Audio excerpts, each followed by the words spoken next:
first suggestion to be creative, ignore everybody, really stood out to me the most. Although I took a little different approach to it than the author does.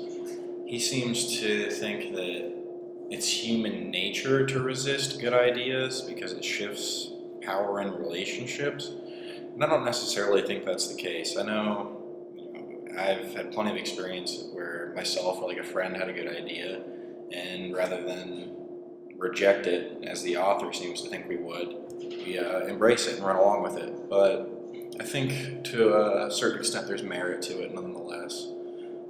Like I know I've worked on projects like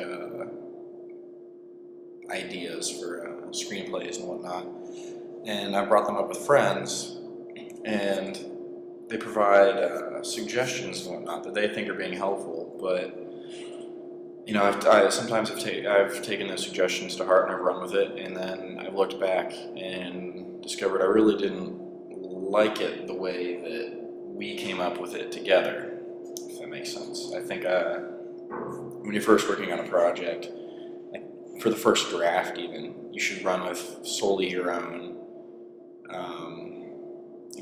vision, I guess, especially in terms of like a written work like a screenplay or something like that. Obviously, it isn't totally applicable to projects that many of us will be working on, like game design and feature films and whatnot, because you need tons and tons of other people to work on the project alongside you. So I think this is kind of hit and miss in terms of the value to creative professions that we hope to work on someday. Alright, the second one is everybody has their own private Mount Everest they're put on this earth to climb, which I think comes off as a little misleading at first. Like it seems like Mount Everest is supposed to be some sort of challenge we have to overcome, and maybe that is what the author intended, but his examples seem to be just more like goals, really. And he says that in order to really live, we need to at least make an honest shot at achieving those goals.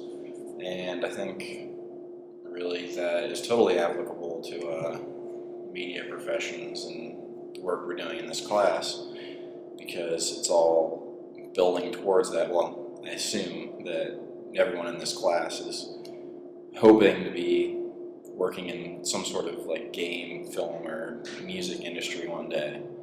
So this is all working towards that. The final tip to being creative I chose is don't worry about finding inspiration, it comes eventually. And that's basically the idea that you can't force inspiration, it just kind of occurs to you.